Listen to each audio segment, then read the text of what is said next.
Hi అండి. అందరికీ నమస్కారం. Welcome to my channel. ఈ వీడియోలో ఆంధ్రప్రదేశ్ రాష్ట్ర ప్రభుత్వ ఉద్యోగ పెన్షనర్లకు 12 పీఆర్సీ అమలుపై ఇప్పుడే వచ్చిన తాజా అప్డేట్ న్యూస్ అయితే వీడియోలో తెలుసుకుందాం. వీడియోని ఎక్కడే కానీ స్కిప్ చేయకుండా ఎండ్ వరకు చూడండి. అప్పుడే ఇన్ఫర్మేషన్ పూర్తిగా అర్థమవుతుంది. వీడియో చూస్తున్న ప్రతి ఒక్కరు వీడియోకి అయితే లైక్ చేయండి ఫ్రెండ్స్. ఈ వీడియోని తోటి ఉద్యోగ పెన్షనర్ మిత్రులతో అయితే షేర్ చేయండి. కొత్తగా మన ఛానల్ చూస్తున్నవారు సబ్స్క్రైబ్ చేసుకోకుంటే వెంటనే మన ఛానల్ అయితే సబ్స్క్రైబ్ చేసుకోండి. దీని ద్వారా నేను చేసే లేటెస్ట్ వీడియోస్ అన్ని మీ వరకు రీచ్ అవుతాయి. ఇక ఆలస్యం చేయకుండా వివరాల్లోకి అయితే వెళ్ళిపోదాము. సో ఫ్రెండ్స్, పీఆర్సీ అమలు వెంటనే చేయాలి. ఎస్టీయూ రాష్ట్ర ప్రధాన కార్యదర్శి సదానంద గౌడ్ డిమాండ్.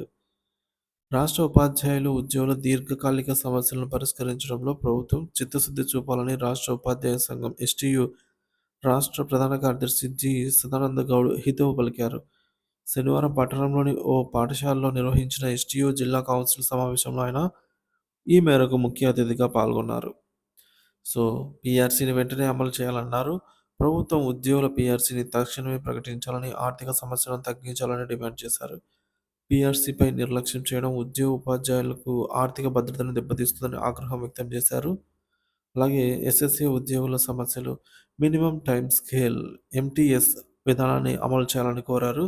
సమగ్ర శిక్షా అభియాన్ ఎస్ఎస్ఏ ఉద్యోగుల ఇతర శాఖల ఉద్యోగులతో సమానమైన హక్కులను కూడా వారికి కల్పించాలని కోరారు. పాత పెన్షన్ పునరుద్ధరణ సో ఓపీఎస్ విధానాన్ని తిరిగి అమలు చేయడం ఉద్యోగుల హక్కు అని పేర్కొన్నారు.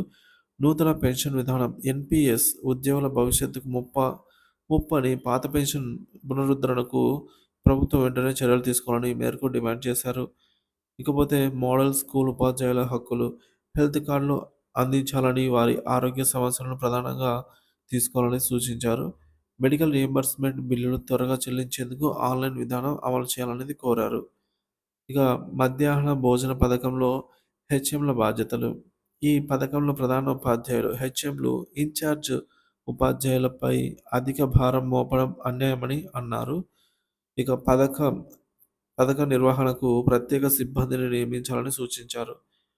సమగ్ర కుల గణన సర్వే కుల గణన సర్వే చేస్తున్న ఎన్యు ఎన్యూమరేటర్లకు తగిన పారితోషికాన్ని ఇవ్వాలని, వారి కష్టాలను కూడా గుర్తించాలని అయితే సూచించారు. ఏదైతే జీవో నెంబర్ 117 సమస్య ఉందో ఈ సమస్యను రద్దు చేయాలన్నారు. సో జీవోని ఈ జీవో వల్ల నష్టపోయిన ఉద్యోగులను ఉపాధ్యాయులను తమ సొంత జిల్లాలకు మార్పిడి చేసే విధంగా చర్యలు తీసుకోవాలని కోరారు. ఈ జీవో అమలులో స్థానిక ఉద్యోగులు అన్యాయం చెందకూడదని స్పష్టం చేశారు. ఎస్టీయూ ప్రాధాన్యతలు.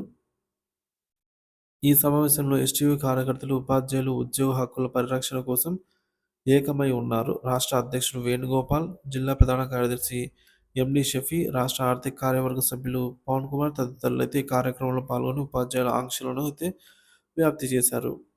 ఇక సదానంద గౌడ్ మాటల్లో, ఉపాధ్యాయులు ఉద్యోగులు ఎంతో కాలంగా ఎదురుచూస్తున్నటువంటి పీఆర్సీ ప్రక్రియను ఆలస్యం చేయడం అన్యాయమని, ప్రభుత్వమే సత్వరమే చర్యలు తీసుకుంటే ఉద్యమాలు ఉధృతమవుతాయని, చర్యలు తీసుకోకుంటే అండి ఉద్యమాలే ఉధృతమవుతాయన్నారు. ఇక మోడల్ స్కూల్ ఉపాధ్యాయులు ఆరోగ్య హక్కులను గుర్తించి వారికి తక్షణమే హెల్త్ కార్డులు అందించాలి. అలాగే జీవో నెంబర్ 117 సమస్యతో నష్టపోయిన ఉపాధ్యాయులకు తక్షణమే న్యాయం చేయాలని అయితే డిమాండ్ చేశారు. ఉపాధ్యాయుల సమస్యలు ప్రధానంగా తీసుకుని చర్యలు తీసుకోవాలని ఎస్టీయూ డిమాండ్ చేస్తోంది. పీఆర్సీ, పాత పెన్షన్ పునరుద్ధరణ, మినిమం టైమ్ స్కేల్ వంటి సమస్యల పరిష్కారం కోసం ప్రభుత్వం వెంటనే స్పందించాలి. మరిన్ని అప్డేట్స్ కోసం మన ఛానల్ అయితే సబ్స్క్రైబ్ చేసుకుని అప్డేట్స్ అయితే వాచ్ చేస్తూ ఉండండి. మీ అభిప్రాయాన్ని కామెంట్ ద్వారా తెలియజేయండి friends. Thank you for watching this video.